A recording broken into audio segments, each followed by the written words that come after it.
दोस्तों आज ये वीडियो मुझे बहुत जल्दी में बनाना पड़ रहा है और उसकी वजह यह है कि जो मेरी मुंह बोली बहन थी शेफाली जरीवाला, उसका इंतकाल हो गया है रात में। हमारे एक दोस्त हैं राज शेट्टी साहब, जो रामी होटल ग्रुप के मालिक हैं। उन्हीं की इफ्तार पार्टी में शेफाली से मेरी मुलाकात हुई थी और पहले दिन से ही शेफाली मुझे भाई बुलाती थी और मैं भी उसको अपनी छोटी बहन ही मानता था। यही वजह है कि महीने में एक आध बार हमारी बात होती रहती थी। तकरीबन 15 दिन पहले बात हुई थी। शेफाली बड़ी खुश थी, आने वाले प्रोजेक्ट्स के बारे में बात कर रही थी, जो काम वो कर रही है उसके बारे में बात कर रही थी।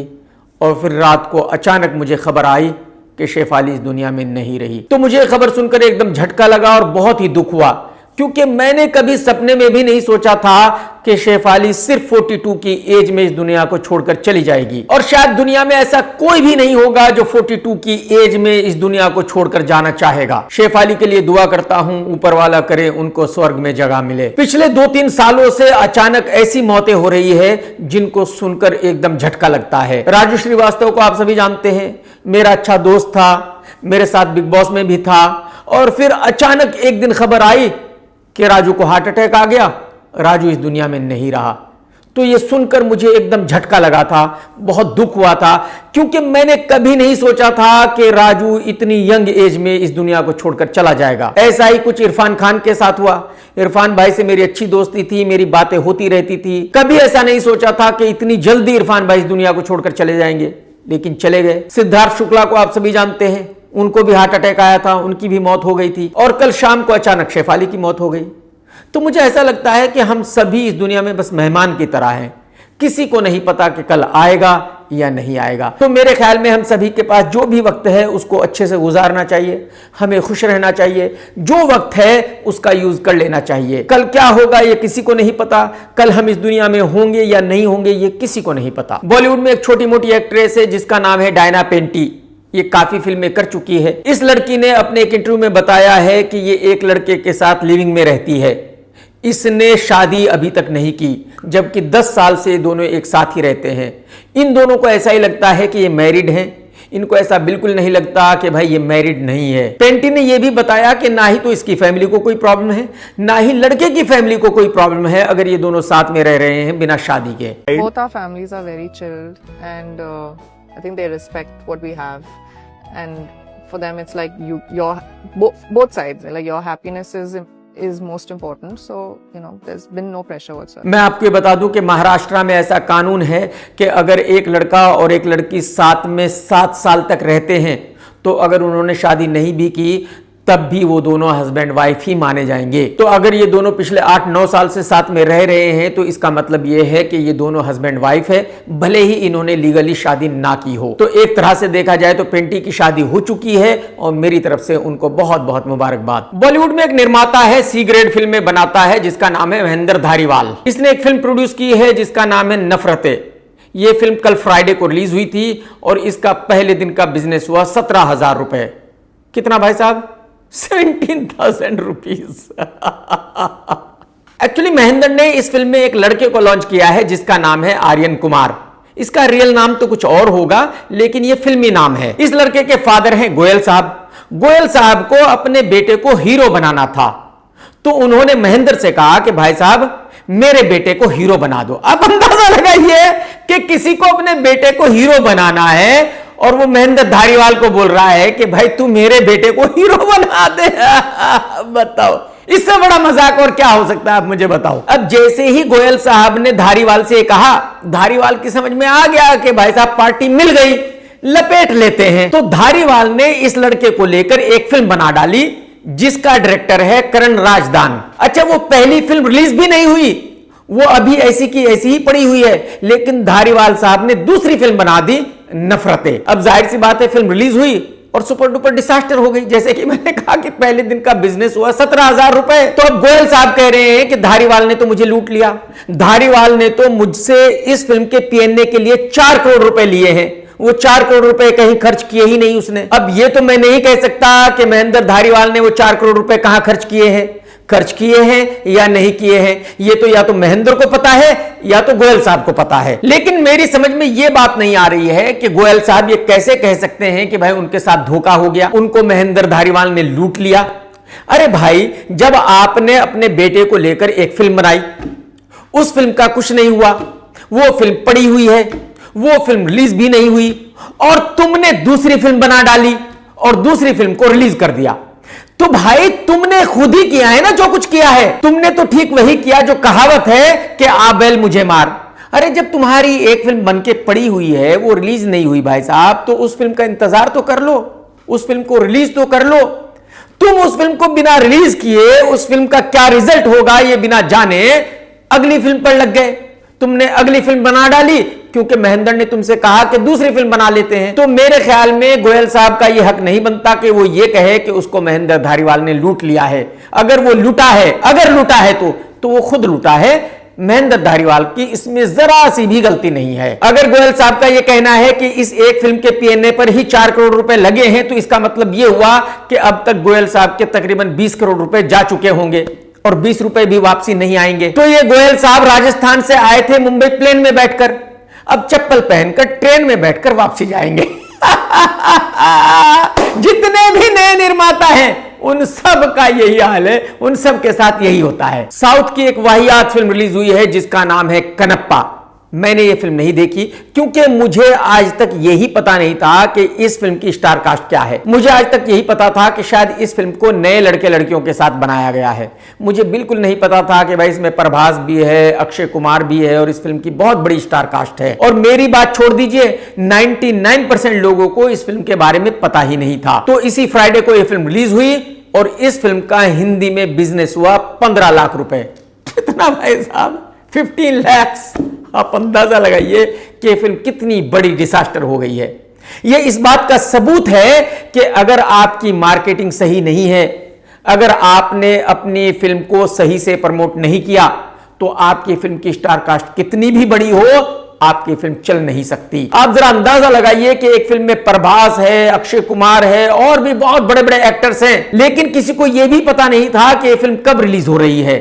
आप अंदाजा लगा सकते हो कितनी खराब मार्केटिंग हुई इस फिल्म की। जो इस फिल्म के निर्माता है वो दिल्ली हाई कोर्ट गए थे, वहां से एक ऑर्डर भी निकलवाया था कि कोई भी क्रिटिक इनकी फिल्म का रिव्यू नहीं करेगा। अरे भाई साहब, इन चीजों के लिए आपके पास टाइम था, लेकिन अपनी फिल्म का प्रमोशन करने के लिए आपके पास टाइम नहीं था, अपनी फिल्म की मार्केटिंग करने का आपके पास टाइम नहीं था। तो ठीक है, अब इस ऑर्डर को लेके घूमते रहो। फिल्म तो सुपर डुपर डिजास्टर हो गई, जो पैसे लगे थे गए, वापसी कुछ भी नहीं आने वाला। डबल ढोल की रणवीर सिंह की पिछली 5 फिल्में सुपर डुपर डिजास्टर हैं और बस यही वजह है कि कोई भी बड़ा प्रोडक्शन हाउस उसके साथ फिल्म नहीं कर रहा है, क्योंकि कोई भी कॉर्पोरेट उसकी फिल्म पर पैसा लगाने के लिए तैयार नहीं है। डबल ढोल की आज के वक्त में सिर्फ एक ही फिल्म बन रही है, उसकी भी शूटिंग खत्म हो गई है, उसका नाम है धुरंधर और उस फिल्म की लैंडिंग कॉस्ट है 350 CR। कितनी भाई साहब? 350 करोड़ रुपए। और मैं आपको ये बता दूं कि रणवीर सिंह को उस फिल्म में 1 रुपया भी नहीं मिला। रणवीर सिंह ने वो फिल्म फ्री की है, तब इस फिल्म की लैंडिंग कॉस्ट ये है। अगर रणवीर सिंह भी फीस लेता तो क्या होता आप जान सकते हैं। लेकिन अब डबल ढोलकी ने दिनेश विजन की एक फिल्म साइन की है। दिनेश विजन कौन है? वही जिसकी फिल्म अगर 1000 रुपए का बिजनेस करती है तो 1 करोड़ बताता है।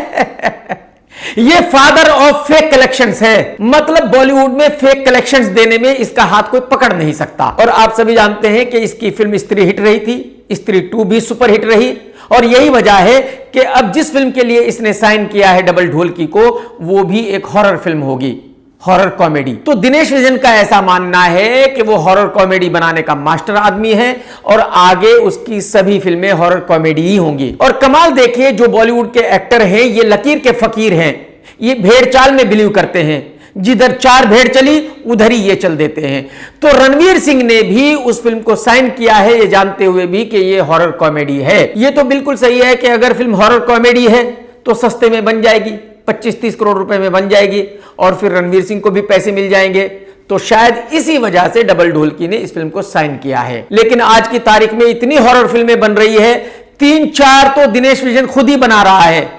तो डबल ढोलकी की ये फिल्म चलेगी या नहीं चलेगी ये तो तभी पता चलेगा जब ये रिलीज होगी। वैसे तो घटिया इंसान बेशरम कपिल शर्मा के शो पर सभी लड़के लड़कियां बनकर ही अपना रोल किया करते हैं। मेरी समझ में नहीं आता कि इस घटिया इंसान कपिल को ऐसा क्यों लगता है कि अगर ये औरतों की बेइज्जती करेगा, औरतों का मजाक बनाएगा तो ही इसका शो चलेगा, नहीं तो नहीं चलेगा। भाई अगर आपके शो में लड़कियों की जरूरत है तो लड़कियों को लीजिए, लड़कियों को उनका रोल करने दीजिए। लड़कों को लड़कियां बनाकर लड़कियों का मजाक क्यों उड़ाते हो?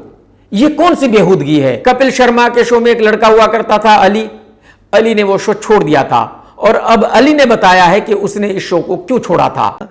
अगर समझो 26 एपिसोड हमने किए, तो 26 एपिसोड में से मेरे ख्याल से 18 से 20 एपिसोड उसमें मैं फीमेल के कैरेक्टर में ही था, कॉमेडी सर। तो वो एक टाइम ऐसे आ गया था कि राइटर जब भी कुछ लिखता था तो वो मुझे उसी, क्योंकि अगर 2 जन परफॉर्म करे तो उसमें एक मेल फीमेल चाहिए आपको, तो फीमेल बाय डिफॉल्ट अली ही करेगा, ऐसे वो हो गया था। सुन लिया आपने, अली का कहना यह है कि अगर 10 एपिसोड होते थे तो 9 एपिसोड में मैं लड़की बनता था और मुझे बार बार लड़की बनना अच्छा नहीं लगता था। किसी भी इज्जतदार आदमी को बार बार लड़की बनना अच्छा नहीं लगेगा, और बस अली अपनी और बेइज्जती नहीं कराना चाहता था। यही वजह है कि अली ने इस शो को छोड़ दिया था। राजू श्रीवास्तव ने बिग बॉस किया था, हार्ट अटैक से मौत हो गई। सिद्धार्थ शुक्ला ने बिग बॉस किया था, हार्ट अटैक से मौत हो गई। शेफाली जरीवाला ने बिग बॉस किया था, हार्ट अटैक से मौत हो गई। तो हिमांशी खुराना ने अपनी एक पोस्ट में कहा है कि ये घर पनौती घर है, इस घर को किसी का शराब लगा हुआ है, जो भी बिग बॉस करता है उसके साथ अच्छा नहीं होता, उसके साथ कुछ ना कुछ गलत होता है। हिमांशी खुराना भी बिग बॉस कर चुकी है और उसी सीजन में थी जिसमें शेफाली थी और सिद्धार्थ था, और मैं हिमांशी के साथ पूरी तरह से इत्तेफाक रखता हूं।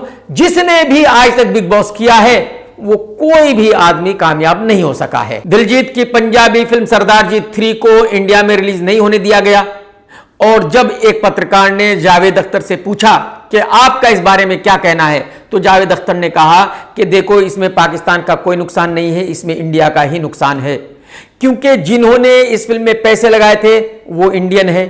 तो अगर ये फिल्म रिलीज नहीं हुई तो किसका नुकसान हुआ? इंडियंस का। जिन पाकिस्तानी एक्टरों ने इस फिल्म में काम किया है उन्होंने तो अपने पैसे ले लिए हैं। तो अगर ये फिल्म इंडिया में रिलीज नहीं हो रही है तो उनका कोई नुकसान नहीं होने वाला। तो जावेद अख्तर साहब का ऐसा मानना है कि क्योंकि इस फिल्म के निर्माता है इंडियंस और इस फिल्म का जो हीरो है वो है दिलजीत, तो इस फिल्म को इंडिया में रिलीज होने दिया जाना चाहिए था। यानी कि एक तरह से जावेद अख्तर ने घुमा फिराकर पाकिस्तानी एक्टरों को सपोर्ट कर दिया है। एक तरह से जावेद साहब का यह कहना है कि भाई अगर इंडियन प्रोड्यूसर्स ने इसमें पैसा लगाया है तो इस फिल्म को यहां रिलीज किया जाना चाहिए। साउथ की मूंछों वाली एक्ट्रेस रश्मिका ने 2-3 दिन पहले पब्लिक से पूछा था कि उसकी आने वाली फिल्म का क्या नाम होना चाहिए, और अब इसकी फिल्म का फर्स्ट पोस्टर रिलीज हो गया है। इसकी फिल्म का नाम है माइसा, और इस पोस्टर को विजय एनाकोंडा ने देखकर कहा कि ये जबरदस्त पोस्टर है और रश्मिका बहुत ही जबरदस्त लग रही है। रश्मिका ने भी विजय को रिप्लाई किया और कहा कि तुम मेरे ऊपर प्राउड फील करोगे इस फिल्म के रिलीज होने के बाद। मैं आपको ये बता दूं कि रश्मिका और विजय गर्लफ्रेंड बॉयफ्रेंड है, काफी सालों से ये एक दूसरे को डेट कर रहे हैं और इनका रिलेशन बहुत अच्छा लग रहा है मेरे हिसाब से। लेकिन इनके अच्छे रिलेशन से फिल्म का कोई लेना देना नहीं है। मुझे नहीं लगता कि कोई भी ऐसा होगा जो रश्मिका की सोलो फिल्म को देखने जाएगा, अपना टाइम बर्बाद करेगा, अपने पैसे बर्बाद करेगा। रश्मिका की फिल्म कोई क्यों देखेगा, मुझे आप बताओ ना भाई साहब। दिलजीत की फिल्म सरदारजी 3 में पाकिस्तानी एक्ट्रेस हानिया आमिर तो है, लेकिन पंजाब की एक्ट्रेस नीरू बाजवा भी है। और कंट्रोवर्सी से पहले नीरू इस फिल्म के बारे में बात कर रही थी, इस फिल्म को प्रमोट कर रही थी, लेकिन जैसे ही कंट्रोवर्सी हुई वैसे ही नीरू बाजवा ने अपने इंस्टा अकाउंट से इस फिल्म के सभी पोस्टर्स को डिलीट कर दिया, सभी फोटोज को डिलीट कर दिया।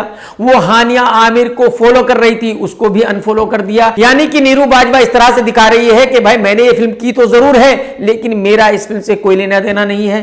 मैं दिलजीत को सपोर्ट नहीं कर रही हूं, मैं इस फिल्म को भी सपोर्ट नहीं कर रही हूं, ना ही तो मुझे इस कंट्रोवर्सी में पड़ना है और ना ही मुझे इंडियन पब्लिक से गालियां खानी है। नीरू बाजवा की बात सही है, ये उनकी पर्सनल चॉइस है कि भाई वो अपने आप को इसमें इन्वॉल्व करना चाहती है, नहीं करना चाहती। कसम राजस्थान के उस काले हिरन की जो अपनी जिंदगी से बहुत ज्यादा परेशान था, जिसको किसी ने नहीं मारा था, जिसने खुदकुशी कर ली थी। ये मैंने अपने कल के वीडियो में आप लोगों को बताया था कि भाई साहब कोई भी निर्माता दिलजीत को अपनी फिल्म से नहीं निकालेगा।